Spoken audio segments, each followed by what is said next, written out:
आपको बेटा याद होगा कि इंटीग्रेशन में हम लोग एक्सरसाइज 7.1 सॉल्व कर रहे थे, जिसमें से हम लोग 19 क्वेश्चंस सॉल्व कर चुके थे, 20 और 2 ऑप्शनल क्वेश्चंस बाकी रह गए थे। तो चलिए, मुझे उम्मीद है कि आपने भी किया होगा, तो अगर किया है तो आप भी मिलाइए, देखते हैं कि आपने सही किया या गलत किया। तो question number 20, integration of 2 - 3 sin x upon cos square x dx, ये हमारा क्वेश्चन नंबर 20 है। इसको कैलकुलेट करना है। देखें बेटा, इसको कैलकुलेट करने के लिए ये बड़ा आसान क्वेश्चन है। आप एक काम कर दें, आप देख रहे हैं न्यूमरेटर में 2 टर्म्स हैं, एक ये है और एक ये टर्म है, डिनोमिनेटर में केवल एक टर्म है। तो जब न्यूमरेटर में 2 या 2 से ज्यादा टर्म्स हों और डिनोमिनेटर में केवल एक सिंगल टर्म हो, सिंगल, तो ऐसी सिचुएशन पे हम न्यूमरेटर के सभी टर्म्स को डिनोमिनेटर के साथ में अलग अलग कर सकते हैं। तो आप भी यहां कर दीजिए। कैसे? 2 अपॉन कॉस स्क्वेयर एक्स, तो integration of 2 upon cos square x into D x minus, यहां पर भी ऐसा करेंगे, minus integration of 3 sign x upon cos square x dx। अब इसमें से जो कांस्टेंट टर्म है उसे हम बाहर कर लिया करेंगे, और अगर 2 बाहर कर लेंगे तो बेटा देखिए यहां बचा क्या, 1 अपॉन कॉस स्क्वेयर एक्स, और ट्रिग्नोमेट्री में आप जानते हैं 1 upon cos square x is sec square x, dx की जगह dx माइनस 3 हमने बाहर कर लिया। यहां ये जो cos स्क्वेयर x लिखा हुआ है, इसे बेटा मैं थोड़ा सा चेंज करके यहां लिखता हूं, सॉरी, मैं इसे ऐसे लिख सकता हूं, cos x into cos x, cos square x फिर हो जाएगा। तो 3 तो कांस्टेंट है, बाहर कर दिया। अब आप ध्यान से देखें, 3 हो गया बाहर, ये 1 अपॉन कॉस एक्स क्या बन जाएगा, 1 अपॉन कॉस एक्स हो गया। देखो 3 तो चला गया बाहर, यहां पर आ गया, 1 upon cos x sec x बन गया। अब क्या बचा, sine x upon cos x, और आप सभी लोग जानते हैं sine x upon cos x tan x होता है इंटू डी एक्स। अब इनके फॉर्मूला भी आपको याद होंगे। तो हमने आपको बोला कि इंटीग्रेशन के जो भी फॉर्मूले आपको लिखाए गए हैं उन सबको आप अच्छे से तैयार कर लें, इनकी आपको जब बार बार जरूरत पड़ती रहेगी। तो integration of sec square x dx, sec square x dx का समाकलन करने से क्या आएगा, तो इसकी वैल्यू होती है tan x minus 3 integration of sec x tan x dx की वैल्यू होती है सेक x, और लास्ट में कांस्टेंट ऑफ इंटीग्रेशन। तो ये हमारा क्वेश्चन नंबर 20 हो गया, and this is the answer of question number 20। इसके बाद 21 नंबर पे आते हैं। तो 21 नंबर जो क्वेश्चन है, 21 और 22, these are the 2 optional questions. कैसे सॉल्व करेंगे आप देखें ध्यान से। Integration of under root x plus 1 upon under root x dx, इसको हमें इंटीग्रेट करना है, समाकलन इसका निकालना है। तो देखते हैं कैसे इसको समाकलित करेंगे हम लोग। इसमें 2 टर्म्स हैं, एक ये है प्लस एक ये टर्म है। मैं दोनों को अलग कर देता हूं। तो integration of under root x dx plus integration of 1 upon under root x dx, 1 upon under root x dx। इसे बेटा ध्यान से देखें, अंडर रूट एक्स को हम लिख सकते हैं x to the power 1/2 dx plus under root x को x टू द पावर 1/2 लिखेंगे, फिर इसे ऊपर ले जाएंगे, तो ये बन जाएगा x to the power -1/2 into dx। अब इसको भी इंटीग्रेट करना है, इसको भी इंटीग्रेट करना है। अब आप देखिए ध्यान से, इसमें भी x to the power n का फॉर्मूला लगेगा, इसमें भी x to the power n का फॉर्मूला लगेगा। तो चलिए कैलकुलेट कर देते हैं। x to the power n + 1 upon n plus 1 plus इसका ये फॉर्मूला मैंने लगा दिया। इसमें x to the power n की जगह -1/2 है, तो x to the power n plus 1 upon n plus 1 plus c, ऐसा। अब इसे कैलकुलेट करिए, तो x to the power 1/2 plus 1 3/2, ये भी 3/2। तो बेटा जब अपॉन में 3/2 रहेगा तो ये पलट करके 2/3 बन जाएगा। ध्यान से देखिए, ये 3/2 हुआ, पलट के 2/3 हो जाएगा।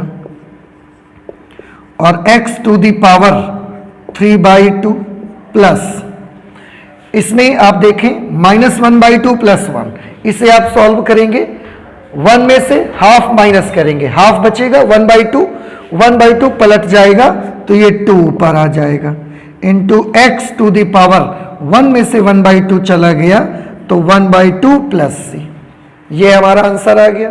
आप अगर कुछ और करना चाहते हैं तो x टू द पावर 1/2 को आप √x लिख सकते हैं। फिलहाल चेक कर लेते हैं, ऑप्शंस के अकॉर्डिंग जवाब दे देंगे। पहले ऑप्शन में है 1/3 into x to the power 1/3, ऐसा कोई टर्म नहीं है हमारे क्वेश्चन में, इसलिए ए गलत है। बी है 2/3 x to the power 2/3, 2/3 x to the power 2/3, no ये भी गलत है। सी पार्ट है 2/3 into x to the power 3/2, 2/3 into x to the power 3/2, okay, plus 2 into x to the power 1/2, 2 into x to the power 1/2 plus C. तो इस तरह से C part हमारा करेक्ट आंसर है। तो आपने देखा ऑप्शन सी इज करेक्ट, जो ऑप्शन सी है वो करेक्ट रहेगा। और इस तरह से इंटीग्रेट करेंगे इसको हम।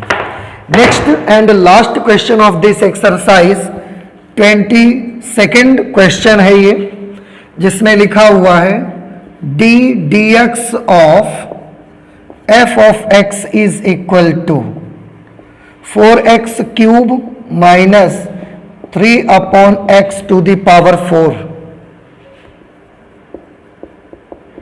जहां f of 2 is equal to 0। तो f ऑफ x की वैल्यू क्या होगी? आपको f ऑफ x की वैल्यू फाइंड आउट करनी है बेटा। तो देखते हैं कैसे फाइंड करेंगे, थोड़ा ध्यान से देखें, इतनी चीज को पहले आप देखें। ये हमारा जो क्वेश्चन है इसको देखें, इसमें मैं dx को उधर भेजे दे रहा हूं, तो यहां क्या रह जाएगा? यह रह जाएगा d of f of x, means differentiation of f of x is equal to 4x cube minus 3 upon x to the power 4 into dx, ऐसा हम लिख सकते हैं। अब आप याद करिए, ऐसा आपको जब फॉर्मूले बनाए गए उससे पहले बहुत बार ऐसा बताया गया। इसका मीनिंग क्या है? इसका मीनिंग है कि f ऑफ x का अवकलन इतने के बराबर है, ठीक है। अगर f ऑफ x का बेटा डिफरेंशिएशन ये है तो इसका इंटीग्रेशन करने से f ऑफ x आ जाना चाहिए। Therefore integration of 4x cube minus 3 upon x to the power 4 into dx should be equal to f of x plus c। याद करें, इसी तरह से हम लोग लिखा करते थे निरीक्षण विधि जो आपको बताई गई थी, कि अगर इस फंक्शन का ये डिफरेंशियल कोएफिशिएंट है तो इसका इंटीग्रेशन करने से ये आएगा और उसके साथ एक कांस्टेंट लगा रहेगा। ओके, अब इसको कैलकुलेट करिए आप। इंटीग्रेशन करना है, अलग अलग कर देते हैं। सबसे पहले 4 कांस्टेंट है, बाहर कर लिया, integration of x cube into dx minus इसमें 3 कांस्टेंट है, बाहर कर लिया, क्या बचेगा? 1 upon x to the power 4 dx, और 1 upon x to the power 4 को x to the power minus 4 dx लिखे ले रहे हैं, f of x plus c, इस तरह से। अच्छा, अब इसको कैलकुलेट करना है, तो मैंने 4 लिखा, x to the power n का फॉर्मूला यहां लगेगा। x to the power n का जो फॉर्मूला लगेगा वो होगा x to the power n plus 1, तो 3 प्लस 1 करेंगे 4 अपॉन n प्लस 1 4 माइनस 3। यहां पर भी ध्यान से देखें, x to the power n का ही फॉर्मूला लगेगा। x to the power n का फॉर्मूला क्या होगा, x to the power n plus 1, -4 plus 1 करेंगे -3 अपॉन -4 plus 1 -3 is equal to f of x plus c। ऐसा कर दिया हमने। अब ध्यान से देखें, 4 से 4 कैंसिल हो गया, 3 से 3 कैंसिल हो गया, माइनस इस माइनस को प्लस कर देगा। इस तरह से x to the power 4 plus x to the power 4 minus minus plus x to the power -3 is equal to f of x plus c। या यहां से अगर मैं f ऑफ x की वैल्यू आपसे पूछूंगा तो आप क्या बताएंगे मुझे, f ऑफ x की वैल्यू आप मुझे बताएंगे, c इधर भेजना पड़ेगा मुझको, तो ये वैल्यू आ जाएगी x to the power 4 plus x to the power -3 और बेटा जब c इधर आएगा तो ये -c हो जाएगा। And let this is equation number 1। क्योंकि यहां कुछ कंडीशन दी गई है और आपको बेटा याद होगा लास्ट टाइम भी मैंने बताया था कि ऐसी कंडीशन दिए होने पर आप इंटीग्रेशन कांस्टेंट की वैल्यू फाइंड आउट कर सकते हैं। तो कंडीशन ये है कि f ऑफ 2 की वैल्यू 0 के बराबर है। इट मींस कि अगर फंक्शन में मैं x के स्थान पर 2 लिख देता हूं तो f ऑफ 2 जो मिलेगा उसकी वैल्यू 0 के बराबर आएगी। तो ये जो फंक्शन है इसमें x के स्थान पर मैं 2 लिख के देके ले रहा हूं, तो यहां लिख देंगे समीकरण 1 में x बराबर 2 रखने पर x की जगह आप 2 लिख दीजिए। तो जब आप x की जगह 2 लिखेंगे तो f of 2 is equal to 2 to the power 4 plus 2 to the power -3 minus c। हमने जहां जहां x था वहां सब जगह 2 लिख दिया। अब f of 2 according to your question f of 2 is 0 here, so 0 is equal to 2 to the power 4 16, 2 to the power -3 means 1 upon 2 to the power 3, and if this is 1 upon 2 to the power 3 then its value will be 1 upon 8 minus c। c इधर लेते आइए, जब इधर c ले आएंगे तो ये plus हो जाएगा और यहां एलसीएम लेके सॉल्व कीजिए। 16 8s are 128, 128 plus 1, 129 upon 8. So the value of C is 129 upon 8. Now we can apply this value of C in equation number 1. C का मान समीकरण 1 में रखने पर, समीकरण 1 में आप वैल्यू लिखोगे तो f of x is equal to x to the power 4 plus x to the power -3, we can write it as 1 upon x to the power 3, upon में लाएंगे प्लस पावर हो जाएगी माइनस c की जगह मुझे लिखना है 129 upon 8। So this will be our right answer, and please check which option is the correct option. मैंने A ऑप्शन चेक किया, x to the power 4 plus 1 upon x cube minus 129 upon 8, x to the power 4 plus 1 upon x cube minus 129 upon 8। और आपने देखा कि जो पहला option निकला वही मुझे मैच कर गया, इसलिए वही सही है। तो मैं लिख सकता हूं ऑप्शन A is correct। तो क्वेश्चन नंबर 22 में ऑप्शन A करेक्ट रहेगा। और इस तरह से बेटा हमने जो हमारे इंटीग्रेशन के जो फर्स्ट एक्सरसाइज है, एक्सरसाइज 7.1, उसको पूरी तरह से कैलकुलेट कर लिया है। एंड आई होप कि आपको समझ में आया होगा। अगर आपको कोई भी डाउट रहता है, कोई भी प्रॉब्लम रहती है तो प्लीज आप मुझे जरूर बताएं, मैं उसे दोबारा आपको क्लियर कर दूंगा। ओके, तो ये क्वेश्चंस सॉल्व जब कर लेते हैं एक्सरसाइज 7.1, तो अब हम इससे आगे और चलना चाहेंगे। अब 7.1 से जब आगे और चलेंगे तो कुछ चीजें मुझे देखनी है। तो मैं आपको बताता हूं कि अभी तक जिन फंक्शंस के आपने इंटीग्रेशंस किए हैं जिन फलनों के आपने समाकलन किए हैं वो फलन बड़े इजी फंक्शंस हुआ करते थे बेटा, और वो फलन किसी न किसी फलन के समाकलन हमको डायरेक्टली मिल जाते थे, और उनसे हम निरीक्षण विधि से भी सॉल्व किया है और थोड़ी सी मैथमेटिक्स का यूज करके भी हमने सॉल्व कर लिया है। क्योंकि अभी तक जिन फलनों का हमने समाकलन किया वो सारे फलन किसी न किसी दूसरे फलन के समाकलन तो थे ही, इजी थे वो, क्योंकि समाकलन हम उसी फलन का करेंगे जो किसी न किसी फलन का अवकल गुणांक होगा, करेंगे तो हम सब में ये। लेकिन अभी तक जो भी फंक्शन थे वो ऐसे फलनों के अवकलन थे जो इजी रहते थे।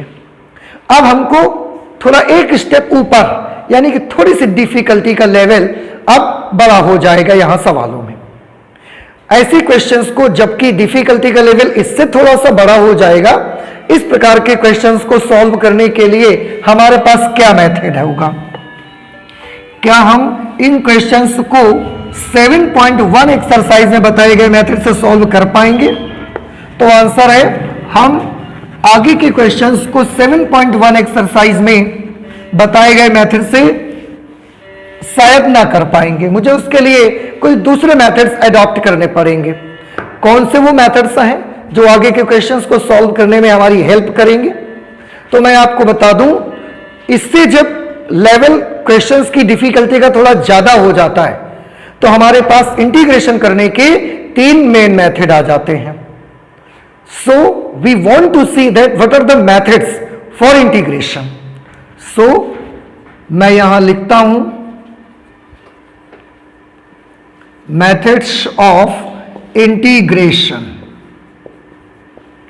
सबसे पहले मैं देखना चाहूंगा कि इंटीग्रेशन के वो मेथड क्या हैं, मेथड्स ऑफ इंटीग्रेशन। मैं फिर से बता दूं कि अगर क्वेश्चंस की डिफिकल्टी का लेवल एक्सरसाइज 7.1 से थोड़ा ऊपर का रहेगा, थोड़ा ज्यादा का रहेगा, तो उसके लिए हम उनमें ये वाला मेथड यूज करके नहीं कर सकते हैं। उसके लिए मुझे कुछ और तरीके सीखने पड़ेंगे। कौन कौन से तरीके? तो पहले मैं इंटीग्रेशन का मेथड्स आपको बता देता हूं। We have 3 methods for integration. कौन कौन सा? सबसे पहला मेथड हमारे पास होगा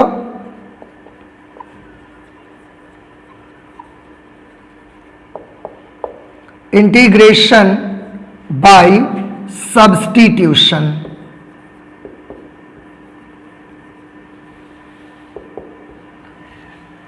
इंटीग्रेशन बाय सब्स्टिट्यूशन, इसे हम लिख सकते हैं प्रतिस्थापन द्वारा।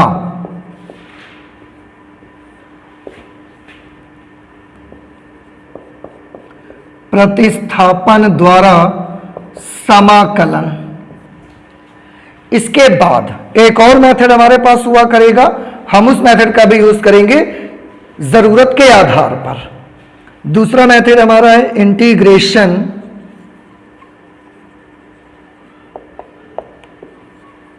By partial fractions. Partial fractions, इसको हम बोलते हैं आंशिक भिन्नों द्वारा समाकलन।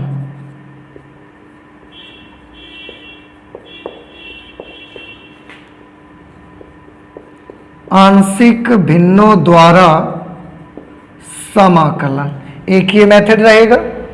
जो थर्ड मेथड होगा हमारा वो होगा इंटीग्रेशन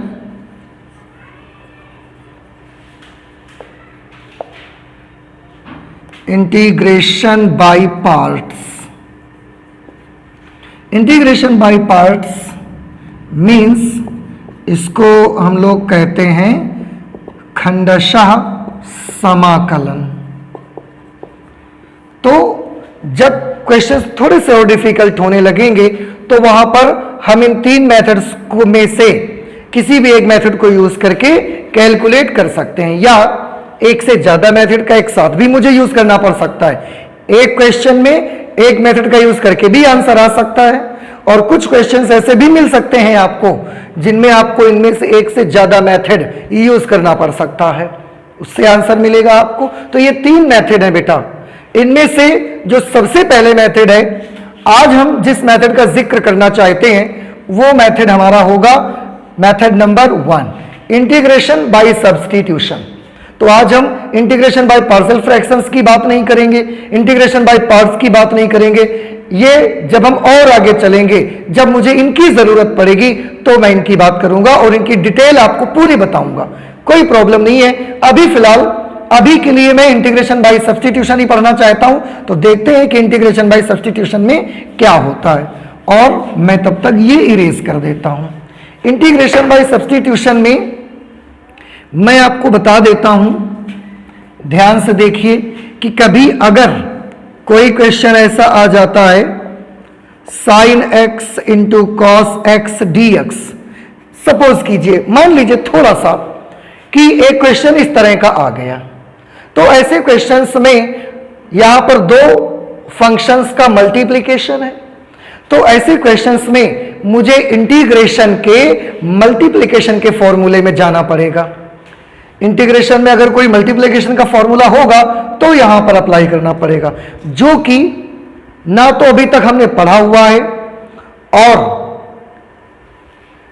वो मेथड एक तो पढ़ा भी नहीं है, दूसरा उससे क्वेश्चन थोड़ा सा कॉम्प्लिकेटेड ज्यादा होता है, तो हम वो मेथड यूज नहीं करना चाहते।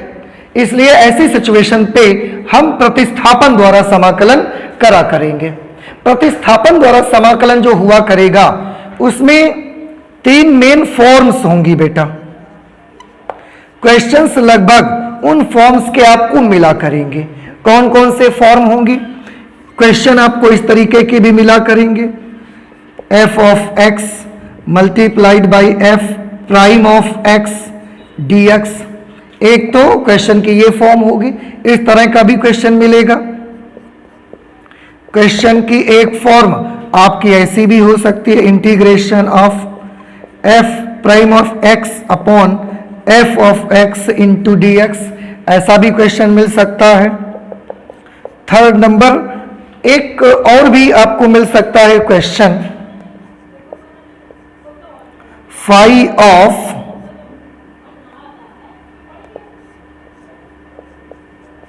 F of x multiplied by f prime of x d x. इस फॉर्म का भी आपको क्वेश्चन मिल सकता है। तो ये 3 फॉर्म्स होंगी जो कि इंटीग्रेशन बाय सब्स्टिट्यूशन में आपको मिलेगी। मैं इनका मीनिंग आपको समझा देता हूं, थोड़ा ध्यान से देखिएगा।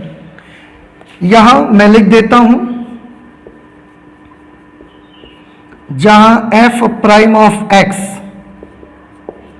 फलन एफ ऑफ एक्स का अवकल गुणांक है, अवकल गुणांक है। तो बेटा आपको याद रखना है, इन तीनों फॉर्म्स में जहां भी एफ प्राइम ऑफ एक्स आ रहा है, ये सब F prime x F of x के अवकल गुणांक है। तरीका क्या हुआ, ये तीनों में मैंने देखा कि सब में एक फलन है और उसके साथ उसका अवकल गुणांक है, कभी उसके मल्टीप्लिकेशन में, कभी न्यूमरेटर डिनोमिनेटर की फॉर्म में, तो कभी इस तरह से। आपने देखा कि जो क्वेश्चन है, फॉर्म्स तो मैंने तीनों देख ली, लेकिन तीनों फॉर्म्स का मुझे एक ही रिजल्ट, एक ही निचोड़ पता लगता है, और वो ये है कि जो आप इंटीग्रेशन बाय सब्स्टिट्यूशन करेंगे उसमें फलन के साथ साथ उसका अवकल गुणांक भी वहां पर मौजूद होना चाहिए। देखा आपने, ध्यान से देखिए, फलन के साथ साथ उसका अवकल गुणांक भी वहां पर मौजूद है, फलन के साथ साथ उसका अवकल गुणांक भी मौजूद है, फलन के साथ साथ उसका अवकल गुणांक भी मौजूद है। तो तीनों फॉर्म्स को देखने के बाद हमने जो एक रिजल्ट निकाला, हमने जो इसका एक आकलन किया कि इनकी फॉर्म में स्पेशलिटी क्या है, तो इनकी फॉर्म में, तीनों फॉर्म्स में एक ही स्पेशलिटी है कि समाकलन का जो हमारा क्वेश्चन होगा उसमें फलन भी होगा और उस फलन का अवकल गुणांक भी उसमें मौजूद हुआ करेगा। हम चाहें तो इसको नोट कर लेते हैं, स्पेशलिटी में लिख सकते हैं हम इसको। What is the speciality? तो स्पेशलिटी ये है कि जिस फलन का समाकलन करना होता है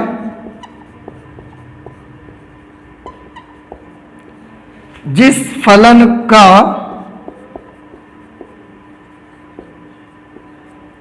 समाकलन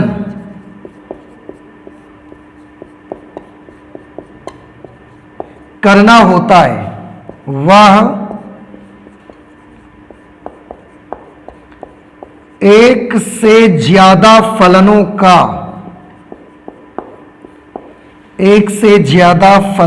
का संयोग होता है,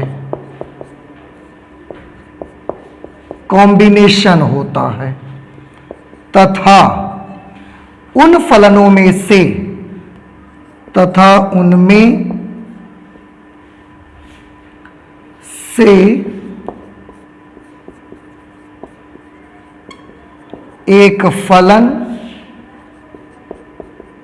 तथा उनमें से एक फलन और उसका अवकल गुणांक, उनमें से एक फलन और उसका अवकल गुणांक, एक फलन मीन्स f ऑफ x और उसका अवकल गुणांक means f prime of x, तथा उनमें से एक फलन और उसका अवकल गुणांक अवश्य या उपस्थित होगा।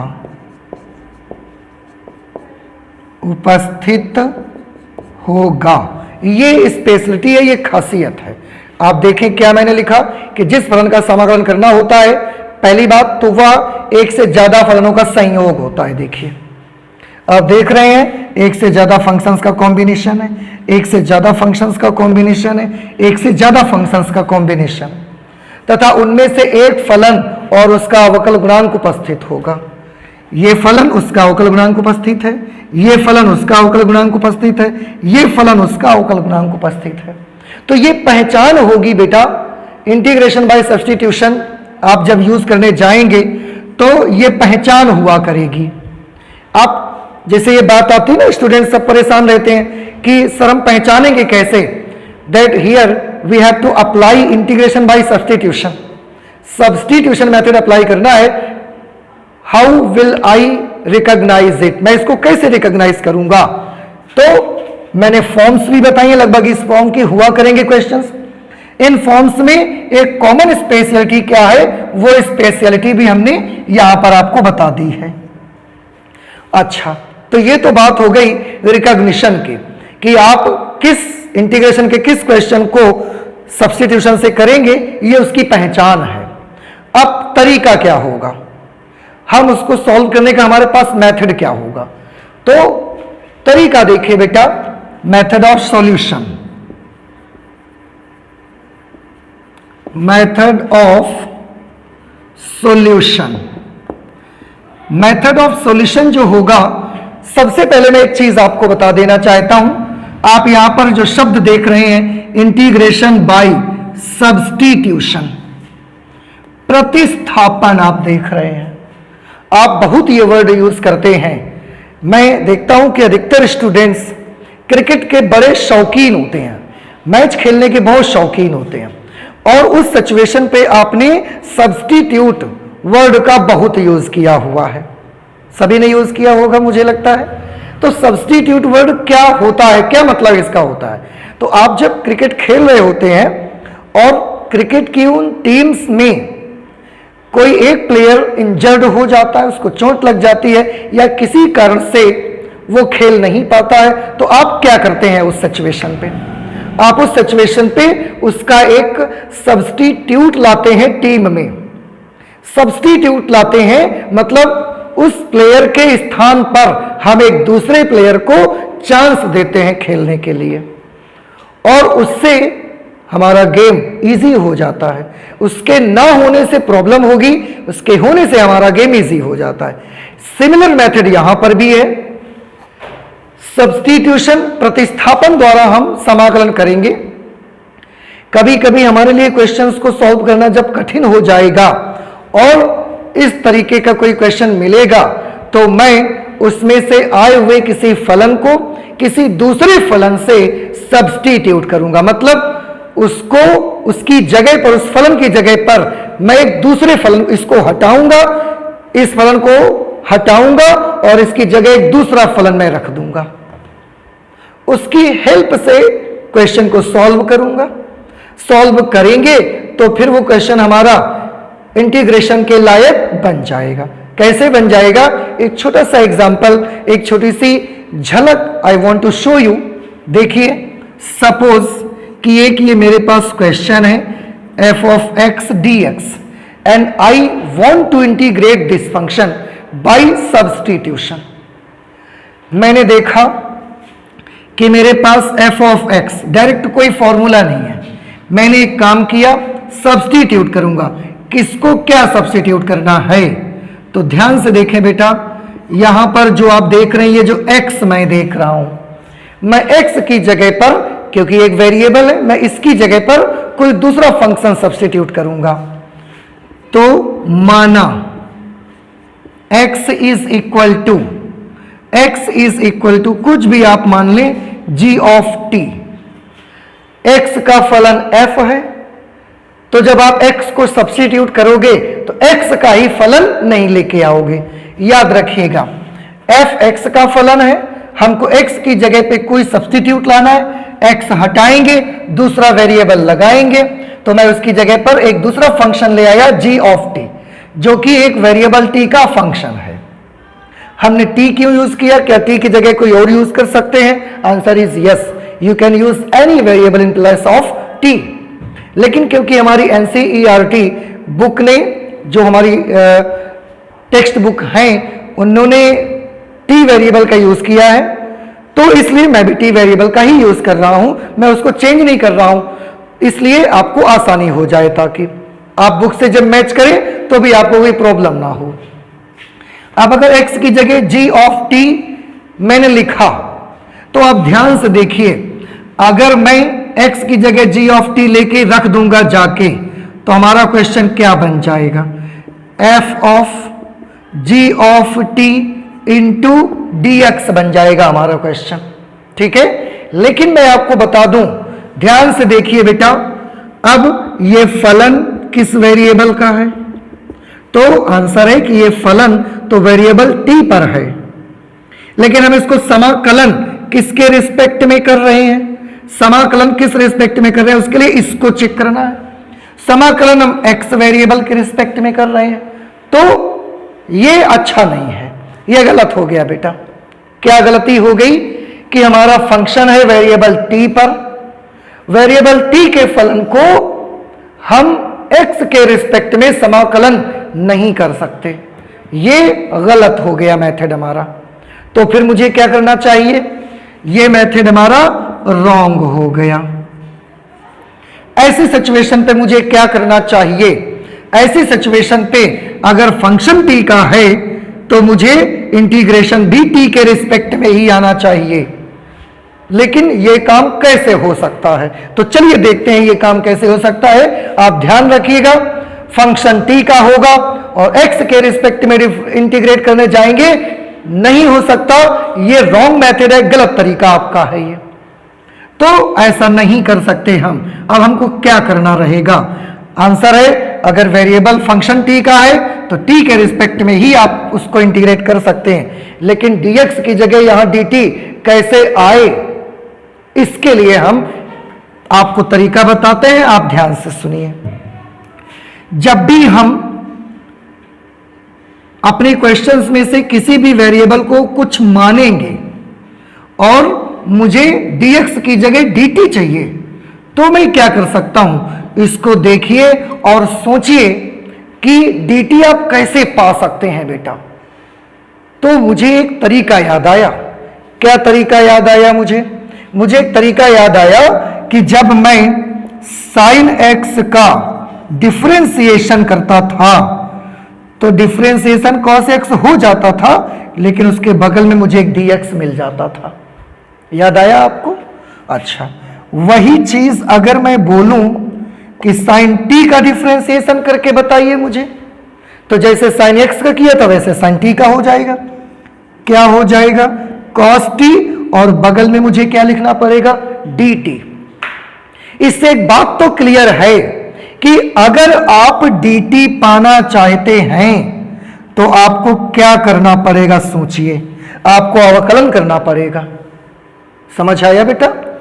अवकलन करना पड़ेगा, dt तो मिल जाएगा आपको, और वहां मुझे dt ही चाहिए क्योंकि मेरा फलन तो t में बना जा रहा है, तो मैं t के रिस्पेक्ट में ही इंटीग्रेट भी करना चाहता हूं, तो मुझे dx की जगह पर dt चाहिए।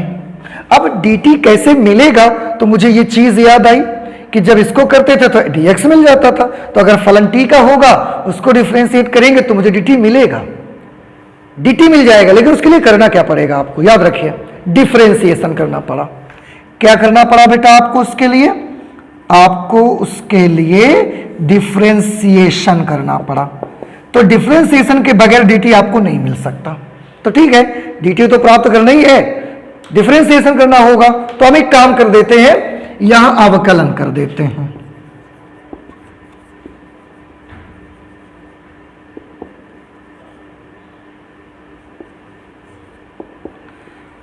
डिफ्रेंशिएटिंग ऑन बोथ साइड्स, दोनों पक्षों को अवकलन करने पर। देखिए दोनों पक्षों का अवकलन करना है, but I haven't told you कि अवकलन किसके सापेक्ष करना है। मैंने आपको यह नहीं बताया है कि अवकलन करना किसके सापेक्ष है। तो तरीका याद है आपको क्या करना है? अवकलन x का कर दीजिए, कितना होता है 1, लेकिन उसके साथ आपको क्या लिखना पड़ेगा, dx लिखना पड़ेगा। ठीक है, g ऑफ t का अवकलन करिए तो g प्राइम ऑफ t मिल जाएगा, लेकिन क्योंकि मुझे ये नहीं बताया गया किसके सापेक्ष अवकलन करें, तो मुझे साथ में dt लगाना पड़ेगा। ठीक है, और देखिए मुझे dt मिल गया, तो dx के स्थान पर बेटा हम क्या लिख सकते हैं, dx के स्थान पर मैं लिख सकता हूं g prime of t multiplied by dt मुझे मिल गया।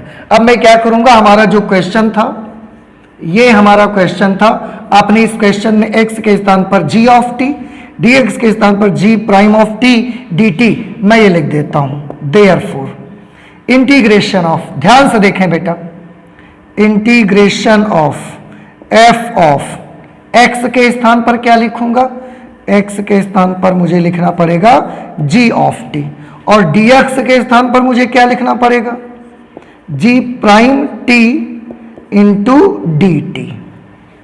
अब आप ध्यान से देखें बेटा, ये वही फॉर्म है, बिल्कुल ये बिल्कुल वही फॉर्म है जो यहां थर्ड पार्ट पे लिखी हुई है। चेक करके देखिए, बिल्कुल वही फॉर्म वहां पर आ रही है। और अगर ये फॉर्म यहां पर आ गई है तो अब इसको कैलकुलेट करना हमारे लिए कोई कठिनाई नहीं है, हमारे लिए बहुत आसान है। आपको समझ में आया होगा? तो ये हमारा तरीका है, इसको सॉल्व करना मेरे लिए बहुत आसान होगा क्योंकि ये बिल्कुल वही फॉर्म है जो यहां पर लिखी हुई है। लेकिन हमने बता तो दिया, पर अभी भी किसी भी स्टूडेंट को यह समझ नहीं आया कि क्वेश्चन आएगा तो कैसे करेंगे। ये बात सच है कि ये तो मैंने बेसिक मेथड आपको बताया, बट अभी कोई स्टूडेंट लगभग ये समझ नहीं पाया है कि जब क्वेश्चन आएगा तो वो ये कैसे करेगा। तो अब चलते हैं, मैं क्वेश्चंस लेता हूं और उनकी हेल्प से आपको समझाने का प्रयास करता हूं। बट रिमेंबर द मेथड, किसी वेरिएबल को मुझे सब्स्टिट्यूट करना होगा, उसके स्थान पर कोई दूसरा वेरिएबल लाएंगे, उसके बाद उसका अवकलन करेंगे, उसके बाद उसकी वैल्यूज पुट करेंगे और तब इंटीग्रेट करेंगे। ये तरीका है हमारा, तो तरीका याद रखिए। बाकी मैं आपको एग्जांपल्स लेकर और क्वेश्चन सॉल्व करके अब दिखाता हूं। तो अब मैं इसको रिमूव कर देता हूं यहां से।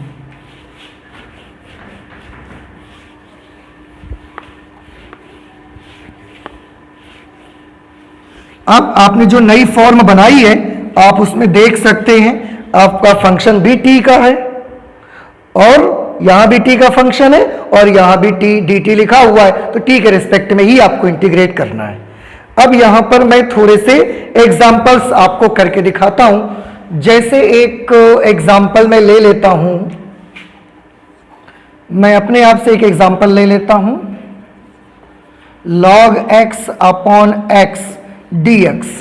इसको इंटीग्रेट आपको करना है, इसको इंटीग्रेट करना है। तो आप ध्यान से देखें बेटा, सबसे पहले पहचान को देखिए कि क्या वो पहचान जो हमने बताई वो मिल रही है।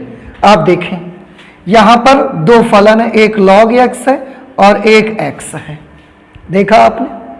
अब मैंने बोला था कि फलन के साथ उसका अवकल गुणांक भी मौजूद होना जरूरी है। आप देखें यहां पर log x है और log x का अवकल गुणांक क्या होता है? log x का डिफरेंशिएशन करते थे आप, क्या होता था? 1/x। तो आप ध्यान से देखें log x भी है और 1/x भी है बेटा। इस पे देखा आपने? log x भी है और 1/x भी है इस पे। क्लियर? अब इसको मैं कैसे करूंगा? पहले मैं थोड़ा सा इसको लिख देता हूं। मैं इसको ऐसे लिख सकता हूं 1/x into log x into dx। Okay, अब इसको मुझे कैलकुलेट करना है। तो दो फंक्शन है, एक 1/x और एक log x। इसको कैलकुलेट करने के लिए तरीका क्या था कि मुझे एक वेरिएबल लेना है, उसको डिफरेंशिएट करना है। तो log x को मैं यहां पर कुछ मान लेता हूं, माना log x बराबर t। मैं log x को क्या मान लेता हूं? t। जैसा कि मैंने पहले भी बताया कि आपकी एनसीईआरटी की जो टेक्स्ट बुक है वो भी t मानती है, तो मैंने भी t मान लिया है। आप चाहें तो u मान सकते हैं, आप चाहें तो k मान सकते हैं, आप जो भी चाहें एक वेरिएबल आप यहां पर ले सकते हैं। log x is equal to, ये दो है ना, तो मैंने log x को t मान लिया।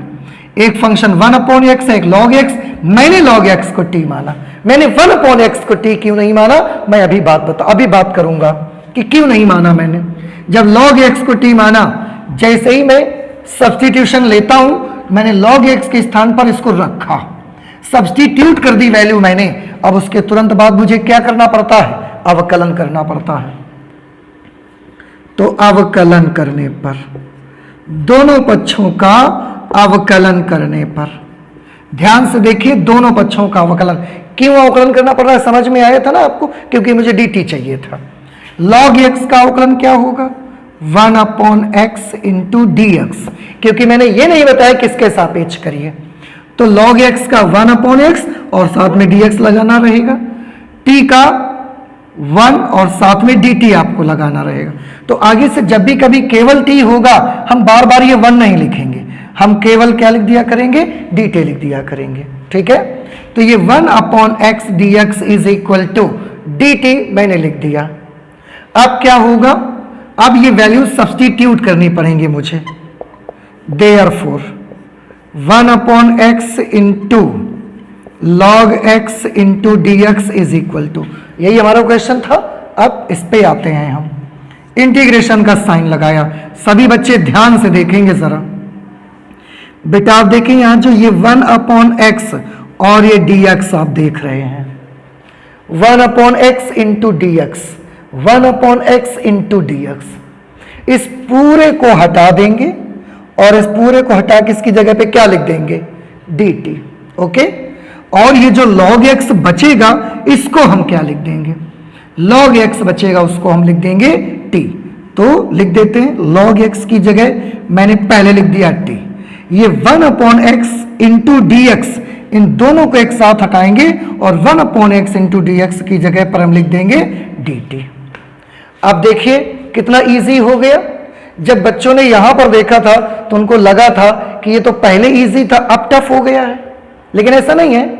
ये एक बेसिक मेथड था जो मैंने करके दिखाया था और बोला था कि लास्ट तक जाते जाते आसान हो जाएगा। देखिए बेटा, ये जाते जाते आसान हो गया।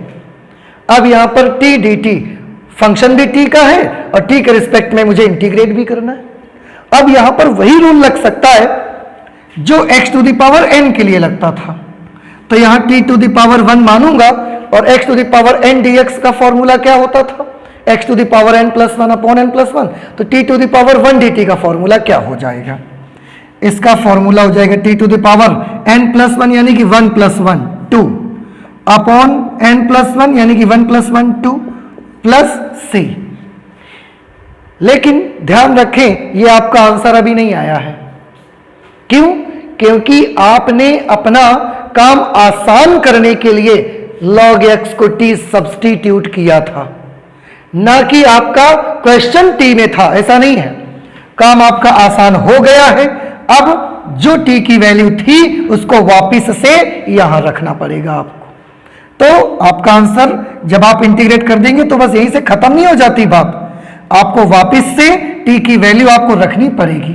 क्या टी की वैल्यू लिखेंगे आप? log x लिखना है, तो मैं यहां पर लिख दूंगा log x power 2/2 plus C. This is our answer, ये हमारा आंसर रहेगा। तो आप देखिए मोर देन वन फंक्शन यहां पर है, मल्टीप्लीकेशन में है। मैं डायरेक्ट कोई फॉर्मूला मेरे पास अभी तक तो नहीं है, इसलिए मैंने इंटीग्रेशन बाय सब्स्टिट्यूशन का यूज किया और यूज करके ये सवाल लगा के आपको दिखाया। अब इसमें बच्चों के पास कुछ तरह के सवाल हो सकते हैं, जैसे एक क्वेश्चन तो सबसे पहला यही स्टूडेंट्स के माइंड में है कि सर आपने यहां log x को t में लिखा है, आप 1/x को t लेकर क्यों नहीं सॉल्व किया? तो चलिए मैं 1/x को t लेकर के दिखाता हूं। 1 माना 1/x is equal to t। Substitute करने के बाद हमको अवकलन करना पड़ता है, तो हमने अवकलन किया। अवकलन करने पर आप 1/x का अवकलन करेंगे, क्लास 11th में खूब करके आए हैं अवकलन, तो 1/x का अवकलन करेंगे तो माइनस 1/x², और साथ में dx, इधर t के लिए dt। अब आप ध्यान से देखें, जब हमने log x को बेटा t माना था, तब अवकलन करने के बाद मुझे जो कुछ मिला था वो हमारे क्वेश्चन में मौजूद था। क्या मिला था?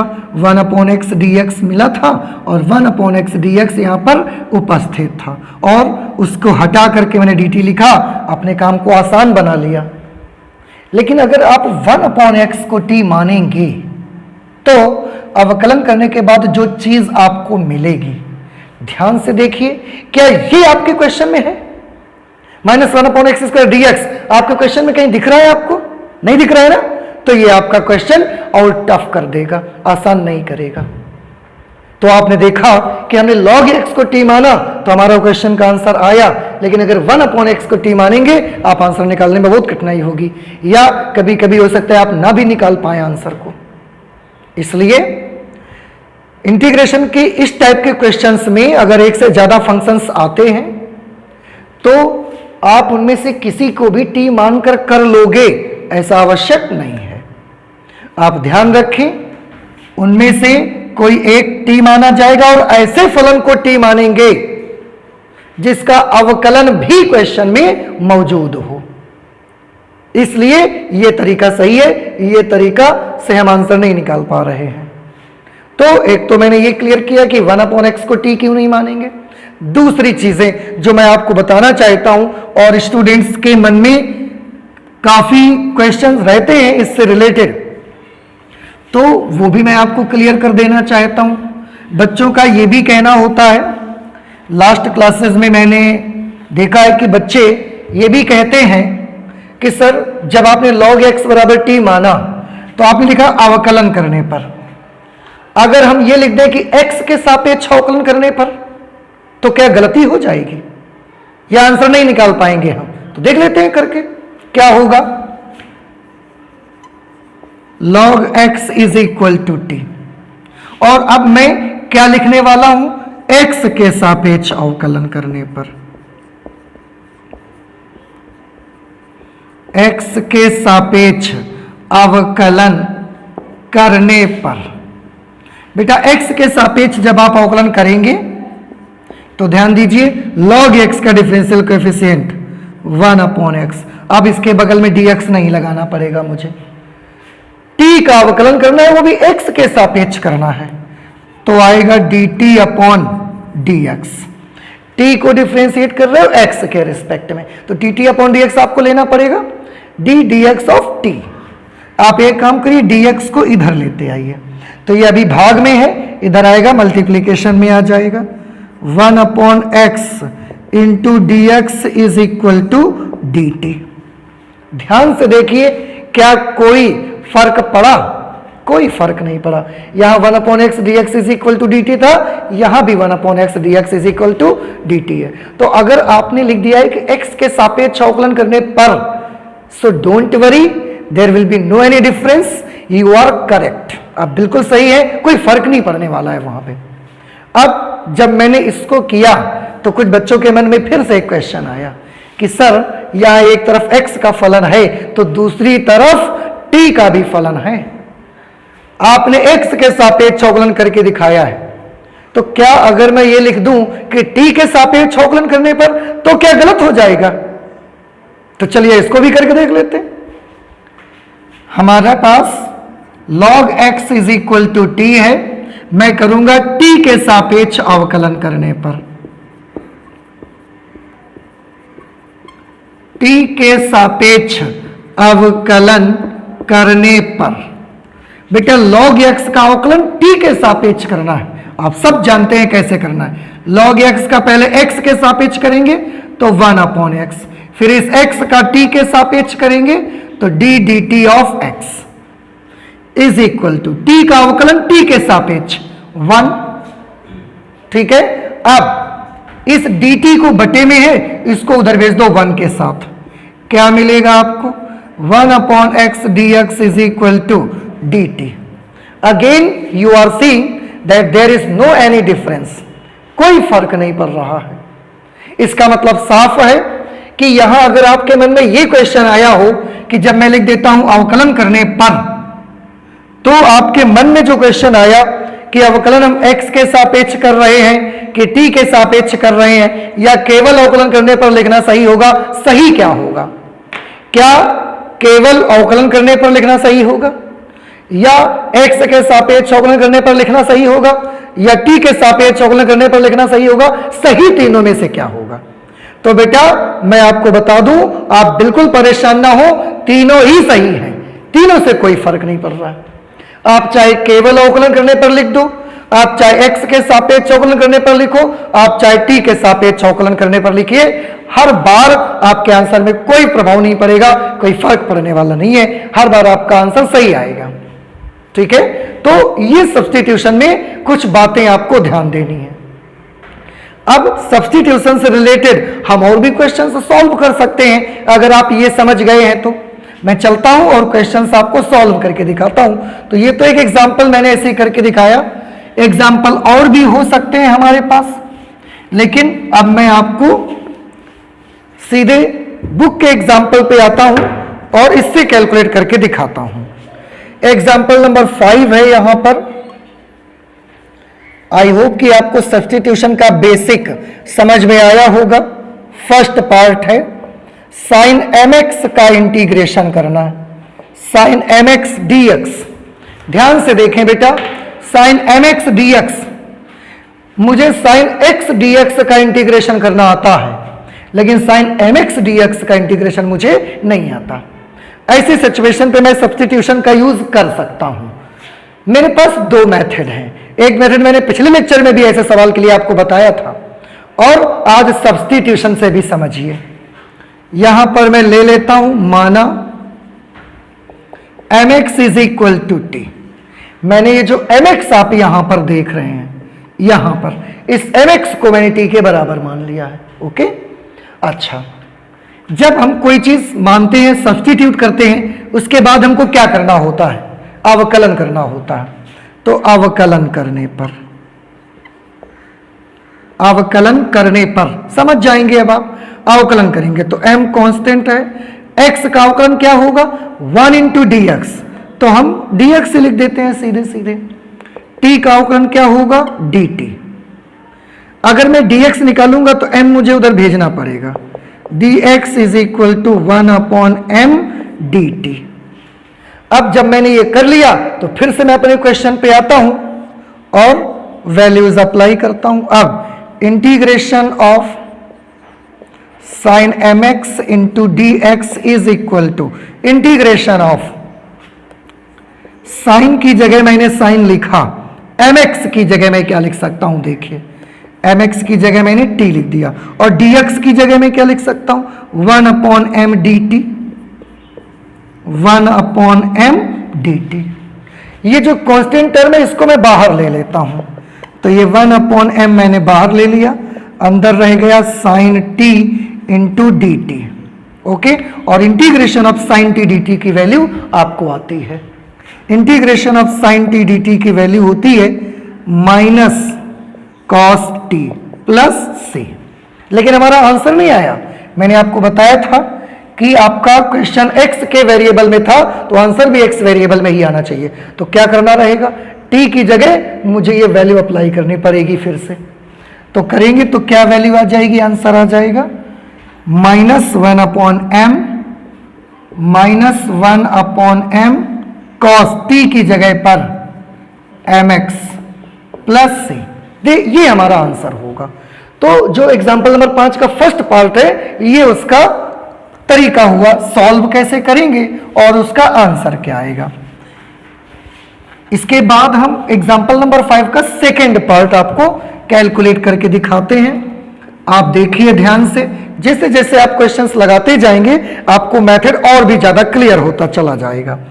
जैसे सेकेंड पार्ट पे क्वेश्चन लिखा है 2x into sine x square plus 1 into D x. इसमें भी एक से ज्यादा फंक्शन है बेटा, आप देख रहे हैं।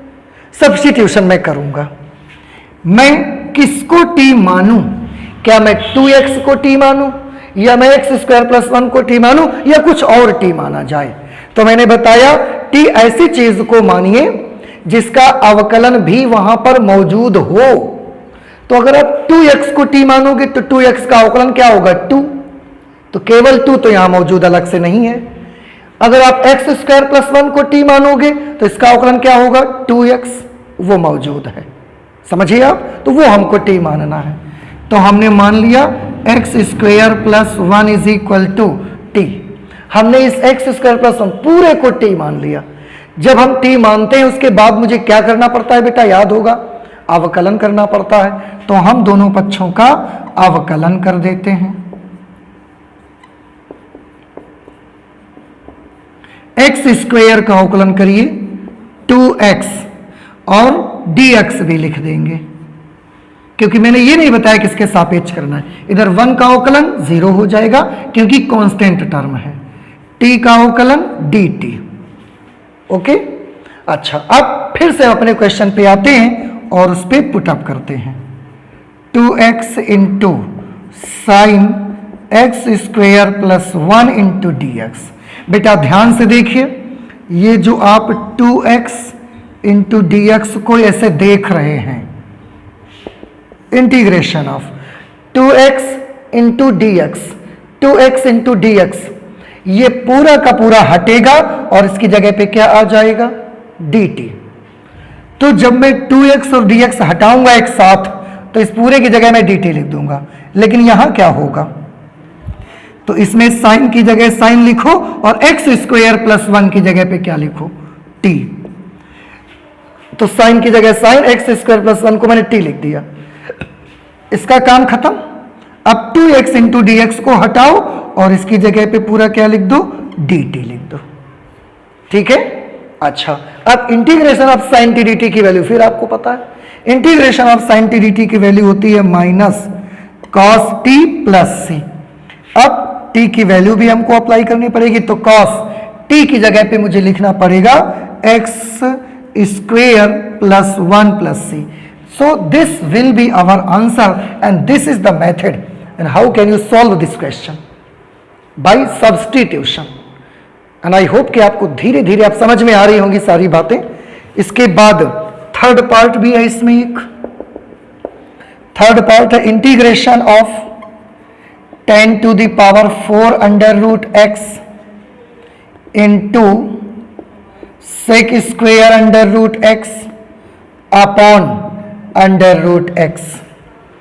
ये क्वेश्चन है और इसको इंटीग्रेट करना है बेटा, बेहद आसान क्वेश्चन है। आप इसे ऐसे कर सकते हैं, मैं इसे ऐसे लिख सकता हूं, मैं लिख सकता हूं 10 under root x to the power 4।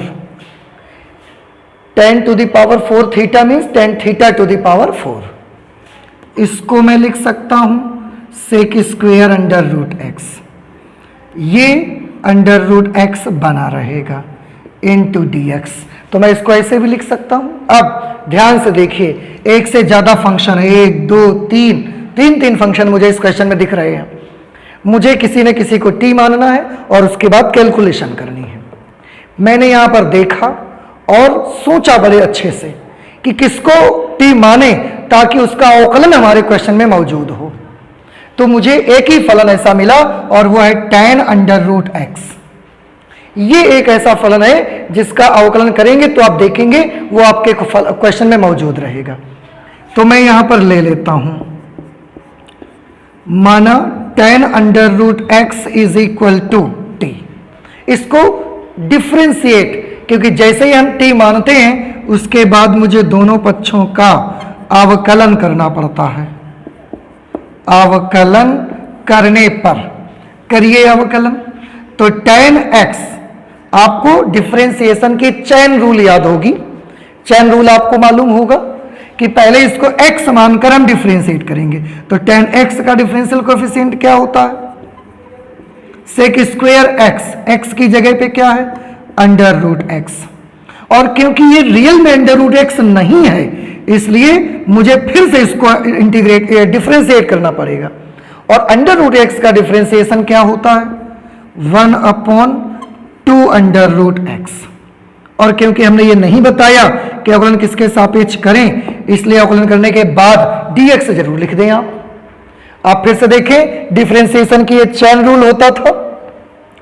tan x मानेंगे तो tan x का सेक स्क्वायर x, फिर √x का करेंगे तो 1/2 √x, dx is equal to dt।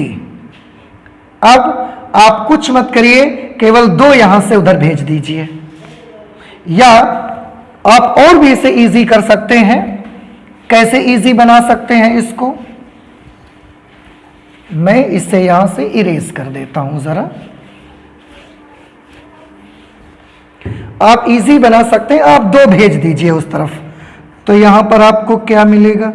Sec square √x into dx upon √x is equal to 2 into dt। आप चाहे तो 2 भेज दें, या अगर ना करना चाहे तो 2 का गुणा 2 का भाग करा सकते हैं। तो जो 2 का भाग होगा वो इसके साथ आ जाएगा और पूरा यही बना देगा वो। आप ऐसे भी कर लें तो भी सही है। अब ध्यान से देखें हमारा क्वेश्चन क्या था। हमारा क्वेश्चन है tan√x to the power 4 into sec square √x upon √x into dx। ये हमारा क्वेश्चन है। अब ध्यान से देखें, tan√x को बेटा हम क्या लिख सकते हैं? t। तो tan√x पूरा का पूरा हटाया, इसकी जगह मैंने लिखा t, और पावर में क्या लगाना पड़ेगा? 4 पावर में लगाना पड़ेगा। Sec square √x। अब आप ध्यान से देखें, इतने पूरे नंबर को आप देखिए बेटा, sec square √x into dx upon √x, sec square √x into dx upon √x, it is 2 dt। तो मैं इस पूरे को हटा दूंगा और इसकी जगह लिख दूंगा 2 dt। ठीक है, अब 2 हम बाहर कर लेंगे because it is a constant number. अंदर रह जाएगा t to the power 4 dt। अब यहां x to the power n वाला फॉर्मूला यूज करेंगे। जब फॉर्मूला यूज करेंगे तो t to the power 5/5 plus c हमारा आंसर आया 2/5 t to the power 5। t means tan√x, tan√x to the power 5 plus c. So this will be our answer of your part 3।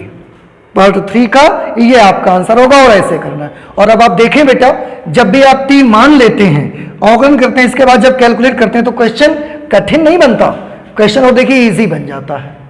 देख रहे होंगे सभी students? Okay, इसका जो 4th part है बेटा, ये 4th पार्ट आपको करना है। एग्जाम्पल नंबर 5 का 4th पार्ट है। क्या 4th पार्ट है? Integration of sign tan inverse x upon 1 plus x square dx। इस क्वेश्चन को आपको कैलकुलेट करना है। कैसे कैलकुलेट करेंगे? मैं थोड़ी सी हिंट आपको बता देता हूं इसके लिए। सभी बच्चे ध्यान से देखें, यहां जो फलन मौजूद है उनमें से किसी एक को आपको t मानना है और ऐसा कि उसका डिफरेंशियल कोएफिशिएंट मौजूद हो। तो यहां पर मैं आपको बता दूं, आप tan इनवर्स x को t मान लेंगे, tan इनवर्स x को t मानेंगे। इसके बाद पिछले सवालों की तरह अवकलन करने पर फिर जो कुछ आएगा वो यहां मिलेगा, आपको वैल्यू लिखेंगे, कैलकुलेट करेंगे और देखेंगे कि आपको आपका आंसर मिल गया है। तो ये आपको करना है, this is the homework for you, और इसे आप कैलकुलेट कर लेंगे। इसके आगे कुछ और इंपॉर्टेंट फॉर्मूले हैं इस एक्सरसाइज से रिलेटेड, वो मुझे बताने होंगे। तो आज आपने देखा इंटीग्रेशन बाय सब्स्टिट्यूशन का बेसिक और उस पर बेस्ड कुछ एग्जांपल्स देखी कि कैसे कैलकुलेट करते हैं हम लोग। आगे और भी बड़ी इंटरेस्टिंग चीजें पढ़ने वाले हैं, लेकिन पढ़ेंगे नेक्स्ट लेक्चर पे। Thank you.